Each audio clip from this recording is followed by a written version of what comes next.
Welcome to Story Before Glory. My name is Ronke Adebajo, and my guest today, Simi Romeo, has written a book. But what inspired her to write that book?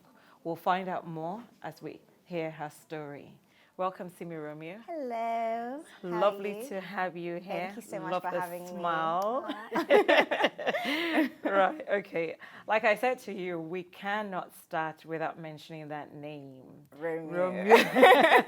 What was it like in school with your name? Oh, everybody loved that name. And honestly, actually, the funny thing about it is when I'm traveling, especially when I'm going to Nigeria, at every area where they check your passport, they always make the Romeo and Juliet joke. Romeo, where's Juliet, and things like that. But no, it's actually a Nigerian name. So I'm from Port Harcourt, River State, and you know they always have all these names that are like quite English. Yes, I don't Macaulay. I know someone know. that's from Macaulay. There. Macaulay. There's a lot of English sounding surnames there. So yeah, but I'm fully Nigerian. I'm not from Italy or anything like that. But yeah. Well, you did go to Italy. Funny enough, I was gonna say that. Yeah, you did go to Italy. I lived in Italy for a year in 2014-15. I did my master's there in interior design in Florence. Oh, yeah, it was an amazing experience. Florence is beautiful, isn't it? It's beautiful. It's a picturesque city, and like every morning, like is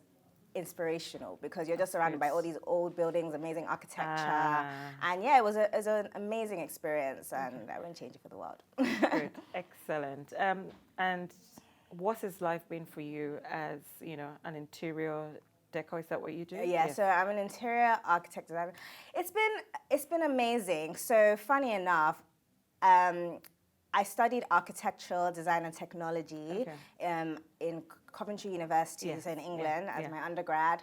And then while I was doing that, I just felt, so architecture technology is more about the technical side of architecture. So for example, if you look at like a window, it rains, what is inside the window that stops the water from coming into the building. So that's kind of what it is. And it's not really me. I'm very much a person that likes like pretty things and putting things together and like a nice ambience. So I definitely knew I wanted to do interior design. And I was so like during my final year, second to third year in university, I was a bit like fed up of the technology side of everything, and so I knew that I was going to do my master's in interior design. But because I was so bored, what I actually did was I started a blog, an interior design blog, where it was my way of researching into the profession and finding out new things, new products, and it's funny, it's still there if you search it. Like when I look back, it's quite cringe, but if you read through now, the things I wrote then, like especially because I obviously didn't know much. But no. It was definitely something that I did, and it really kept me occupied until I finally did my master's. And then when I came back to the UK to find a job, I was actually looking for a residential job. So I'm a commercial interior designer, so I do offices. So I was looking for a residential job, and I actually applied to over 300 companies, and I got one interview in the out of 300. Out of 300. I mean, a lot of the companies were like saying, we don't have availability, or they just didn't respond. But I only had like one interview, and then I now didn't even get the job. Like it was but then I applied, but then I saw something, they were advertising an office, commercial design, and I thought, oh, you know what, like let me just try. I'm not really interested in office especially design. because you haven't found anything exactly else and I applied, and automatically I got in to the industry, and I loved it. But I was on an internship, so they weren't paying me. And funny enough, I actually got a residential job afterwards, and I hated it and wanted to go back into commercial. Can you see how God works? And now I feel like God wanted me to be in the commercial industry because it's all about, being productive in the workplace. It's more than just designing a place that looks pretty. It's more about, when people come to work, a lot of people spend more of their time at work than they do at home. It's important for them to be in an environment where they can really flourish and they can really be productive with good lighting, good ventilation, places where they could collaborate. And so that's basically what I do now, and I absolutely love it. I'm actually not working at the moment, which I'm sure we'll come to. We'll talk about that. Well, I was just thinking in terms of what you said, how at times there's a particular path we want to go, but God has a better plan, Better plan. bigger picture. Yeah. And it's amazing how even when we don't allow or ask him, you know, he orchestrates our journey in Yes. life and our path. Since you talked about God, let's just explore that a bit in terms of your relationship with God. How did that kick off for you? Have you always been a church girl? Have you Yeah. always, and then we'll come back to your job that you love so much. What happened with that? Yeah. Yeah. My relationship with God, I've grown up in the church. I've always been, a Christian. My parents are quite strong Christians. I even at a point lived with my auntie and my uncle who were deacons and deaconesses in Milton Keynes for a bit. So I've always grown up in the church. I had like a church family. But then I wouldn't say that I had that relationship with God. Like I knew, there's such a difference. I knew God. I knew my scriptures. I knew to pray. You know of God. You know we know of God. God. Yeah, you know I've that is heard a of him. God. Yeah, Yeah, exactly. I love praise and worship. But I didn't really develop that relationship with him. So growing up, I suffered a lot with insecurity, not knowing who I was. I didn't really love myself. I always compared myself to other people. Don't know what caused it. I think it's just maybe social media or just being around. I went to boarding school a lot, so I was always around my peers. And you moved around a lot, didn't you? I did. Although you have, your parents who are caring and loving. Yeah. But there was a lot of moving around. Yeah, so I went to a lot of schools. I went to about 7 different schools before university. And also I went to a lot of boarding school and things like that. And the thing about boarding school is when you're around, who you're around is very important. And when you're around your age mates who are all on this journey in life and don't really know much better than you, they care about things that probably aren't important. And it's not, in a way, that's what you see, so that's what you listen to. They talk about other people. They say, oh, this is what I want, and they desire worldly things, and that's what you're around. So you too start to desire these things. You do. So yeah, I definitely did suffer a lot with that.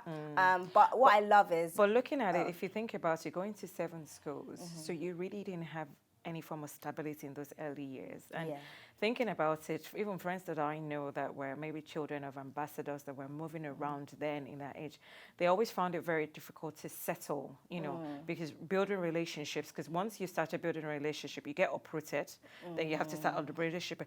And then I remember one of them saying after some time, she just didn't bother making any friends. She just kept to herself. Because that means once she forms that relationship, she'll be uprooted again, and then she'll have to, and that does have an effect eventually.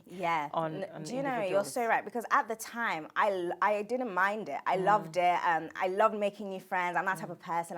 I'm a people person, so I didn't actually mind meeting new people. But you're right. Now growing up and looking back, I could see how sometimes I don't like to stay in one place. I get bored easily onto the next thing. You're never content. You're always you're thinking, not really settled, is it? And you're always thinking, what's next? What's happening next? Rather than, this is where I'm at now. Let me make the most of where I'm at now. So no, I definitely saying see about that. where I am now. Exactly. Okay. So I think going back to your question about my relationship with God, when I was in university, that was when it really hit me, the insecurity. I was made aware of it a lot more, of how insecure I was. And I think this was when I actually moved to Italy in 2014, 2015. Did you not find that lonely being in Italy? Do you know what? I was so excited. Like I said, I love to meet new people. Yeah, so which is good. I didn't. But what's so funny is the first day, 2 girls walked in, and I knew them from Nigeria. I did an internship with them, and so we just kind of picked up from where we left off. That's and I good, had them, but then also I love making new friends, especially from all over the world. I had friends from Brazil, friends from America, Australia. So it was quite nice to meet people from all over the world. Everybody was in the same boat. Everybody wanted to make friends, so people were open to that. So yeah, I didn't mind that. But whilst I was in Italy, I just said, you know what, I need to tackle this insecurity. I need to tackle these issues that I have. And I decided to take a break from watching TV shows, because I love watching TV shows. And I took not even a long break, a 2-week break, where I just focused on the word. And if I was going to watch something, it would be a sermon. And it was all about building just yourself feeding up. your spirit. Feeding your spirit. And it really, it was amazing how much I grew in that time. How I saw how God saw me. I saw how how special I am, your how inner I'm one of a beauty, kind, like how God just loves you and has a plan for your life and a purpose for your life. And I just really thought, you know what, I want to get to know God more. I really want to explore my relationship with him, you know, seek him more. And I think that's when my relationship with God really stood firm and really started, where I really there's something about when we separate ourselves unto God, isn't it? When we're so determined, you know, when you say to yourself, okay, enough of all the noise, enough of all the distractions, you know, let me just sit and focus and separate myself and feed myself. And as we feed, you know, as you fed yourself, then something was happening, a transformation was taking place. Like the Bible says, seek him and you'll find him. You know, it's true. It's seeking, isn't it? Yeah. It really is a time of seeking. Yeah, definitely. And then from there, things started to change. Things started to change. I finished my year in Italy. I came back. That's when the whole job search happened.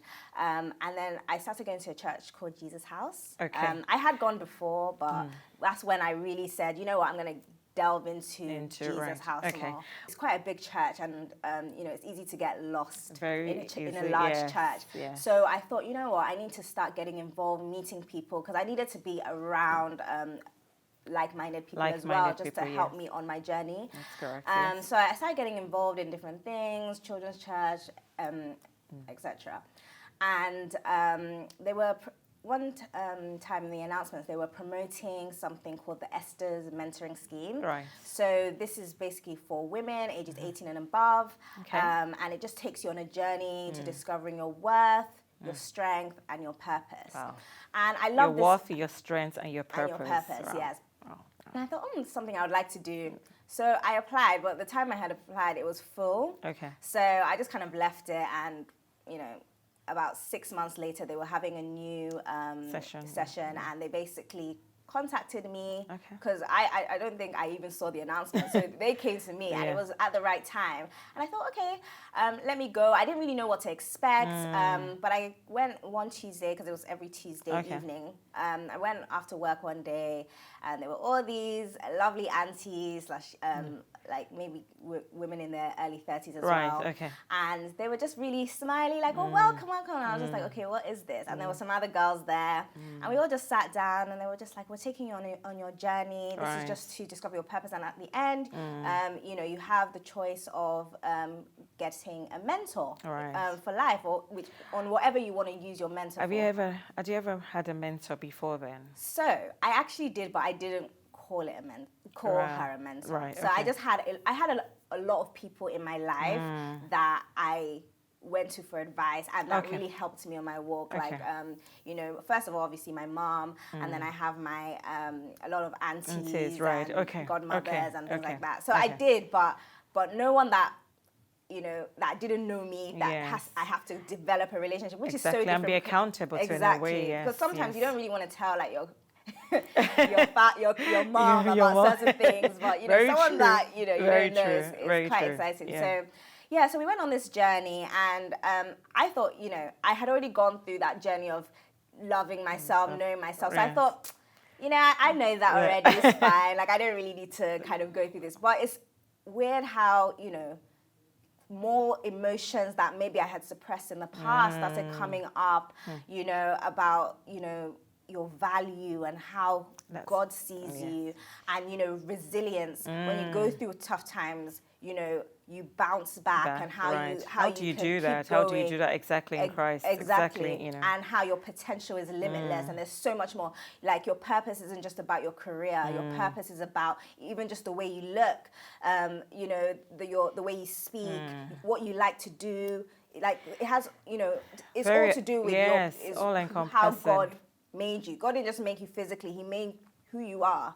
So we definitely went into all that during That's really good. You said something about, you know, your purpose is not just about your career, and I've realized that it's all encompassing. In a way, when you do find your purpose, everything sort of like fades off your purpose. You know, your career would align to that. Your everything you do, whether when you get married to, if it's God led, then everything sort of like fades into each other. Yeah, you know? Even your experiences as well. Like, it just keeps coming up. Like, new things on your journey just keep it's ongoing. Okay. So you discover more about yourself and more about your journey. And did that then lead you to writing this book? Yes. So after I was a mentee, that was in 2016, I made the decision to become a mentor. Partly because I loved all the lessons and I kind of wanted to hear them again and again, but also because, you know, I wanted to, you know, see other women go through this. And every time we go through the semesters, you always see every woman say exactly the same thing, no matter what age. They could be in their 60s, their 40s, their 20s. They will all say the same thing. I started, I was skeptical. I finished, I know who I am. I'm strong. People are crying on the retreat. Like everybody just had that same emotion. And I just thought to myself, you know, not it's everybody. Like a person, isn't it? It is, definitely. And I just said to myself, like, it's like, not everybody can come to Jesus' house on a Tuesday afternoon to you know, go through this journey. I wanted to start a stationery line where it talks about just discovering your purpose, words of affirmation that, you know, like that are God-led. And I wanted to start that in 2017. It didn't work out because financially I just wasn't at a place to start a business. So I kind of just put it on pause. But during that time, I wrote something called A Journal to You, and it was going to be a journal that people can write in on your journey. Exactly. And then I put it as AJTY, and I just kind of kept it underneath. And at the end of 2019, I went on the retreat again after the semester. I was talking to a group of girls. We're talking about finances and things like that. I don't know if we have time for this, but I basically was in £14,000 debt and got out of it within a year, and it was just a miracle. So I was kind of sharing that story with them. And that was from your workplace, isn't it? Yeah, that was like a whole journey. But yeah, so I was talking to them about it, and you know, they were so inspired. But after the retreat, I just felt like, oh my gosh, where's all the things that I had written in 2017? So remember, we're 2 years later. And I went under my bed. That's where I had kept everything, and I just saw all these pieces of paper from when I was a mentee / when I was a mentor, and I saw something called AJTY, and I was like, what's that? Like, I just couldn't remember what it was. And then I was really like banging my head, and I just said, oh yeah, it's a journal to you. Like, oh my goodness, I remember that. I wanted to do journals, and I just remembered So you transformed that into a book. So I felt like God God told me, why don't you write a book? And it was really strange because I'm not a writer. I don't really like to read. I'm not really into anything like that. And I just thought it was so random. But I told God, like, if I was going to write a book, it needs to be juicy. Like, because if I was going to read a book, I would need it to be quite juicy.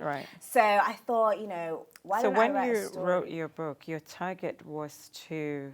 What was the main purpose of the book? To try and help people? The main purpose is for people to discover their purpose. So in the book, it's about 4 young girls in their late 20s. They're all on their different journeys in life, and they go through a lot. And it's how God takes them on their journey and how they discover their purpose. And at the end of every single chapter, I share a letter to the reader. So I call it a journal to the reader. And I basically talk about the characters' experiences, some experiences that I have gone through. Talking about the experiences that you've gone through. So in terms of what you've written down, and I don't want to say that came back to haunt you, but how did that play in your life in terms of what happened with your job, that you've, you know, built so many things around your life and planned around it, and when you then lost that job? Share that with us as we start to round up. So quickly, so I started writing the book at the beginning of this year. I didn't know why God wanted me to write it, but then the pandemic hit, and obviously everybody that knows me knew how much I loved my job and how much, you know, I was so passionate about it, and so basically, when the pandemic hit, I initially was reduced to 3 days a week. I was selected to be reduced. And it was weird because I had worked so hard. I had won loads of projects for the company. I had done more than even just going to work. I'd organized a graduate scheme day. Like, I was very invested. So when I could see that, you know, I was getting kind of kicked out. I was having major panic attacks, anxiety attacks. During that time as well, I also went through a breakup. I was alone at home the whole time because my parents live in Nigeria. My brother doesn't live with me anymore. So I was by myself going through all these things. And I wrote the book during that time. I wrote it in 4 months. Was that your own way of, like, helping you to deal with what was happening with the pandemic, being alone, coming out of a broken relationship, and everything just happening? I do you know what? I felt like I had this idea before all those things happened, and I had a goal to release the book on my birthday, which is August the 4th, and I guess this was like March. So I just knew that I had to just keep going, and it was a good distraction, I would say. But it's funny how when I was going through the book, once I had written it, that was the period where I actually lost my job. And one of the characters in the book, she actually, the same thing happened to her. It's just that it happened to her first, then it happened to me. But while I was reading the book, the scriptures that encouraged that character was what was encouraging me. Oh. And that so it's was almost like God had given you a play of what would, happen to me. What happened to you, and over the scriptures that you then use. No, exactly. Awesome, and it really helped me. And also, and God is also so awesome because, like I said, I wasn't a reader, I wasn't a writer. He gave me the idea at the end of 2019, knowing all these things were going to happen to me. And when I lost my job at the end of June, I was so busy. I wasn't idle, I wasn't bored. I was actually kind of, in a way, like, I was obviously really upset that I lost it, but I felt a little bit of relief because I was thinking, how was I going to do both at the same time? Yes. And no, the book has done amazing things, and thank God, people saying they're blessed by it, and that's my main purpose for writing the book. I really want everybody that reads it to discover their God-given purpose. It's yes, and also be entertained along the way with all the drama that happens. Yes. But yeah, that's the main goal. So in terms of, as we round up, in terms of the breakup, all that happened to you, what has that helped you to do in terms of your relationship with God, being able to give back to other people? Because at the end of at the end of the journey, I really believe that every journey that we work, there's someone waiting at the end of that crossroads, so to speak, that we need to impact with what we've been through. Yeah. Tell us a bit of, how's that been for you, especially with the pandemic and all that's happened? So if anything, during this whole period, what it has taught me is resilience and relying on God, because especially after losing your job, after because you're losing my totally job, dependent, no income, anything. The type of person I am is I love to plan. I could tell you what I'm going to do in 5 years. This is where I'm going to be. I can tell you in 2 years this is where I'm going to be. So that's the type of person I am. And this is the first time in my life where everything in my life is uncertain. I have no idea where this book is going to go. I have no idea when I'm going to get a new job. We're in a pandemic, and our industry, we design offices. I mean, no one's in their office right now. It's not really, I have no idea relationship-wise where I'm going to be. I actually don't know. I'm literally open to everything. Like, I even tell recruiters, like, oh, I'm just open. Whatever happens, happens. Like, and because you've got that faith in God, knowing. Yeah, and it's actually, God is teaching me about control, because, like I said, I like to plan. I like to know what I'm doing, and I had to really let God and let God and let go. Let go and let go. And let God take the wheel, because and just be a passenger on this journey in life. And that is literally what this period has taught me.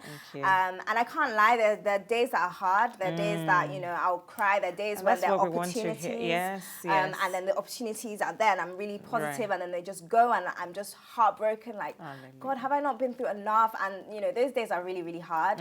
But I just know that God loves me. Actually, this month I've been reading all about breakthrough, and it just tells you about how much God loves you. He has a plan. Be persistent. Don't give up. Keep asking. And that's literally what I'm doing in this period right now. Thank you so much. Thank you for being open. And part of what we do at Story Before Glory is we're still on a journey.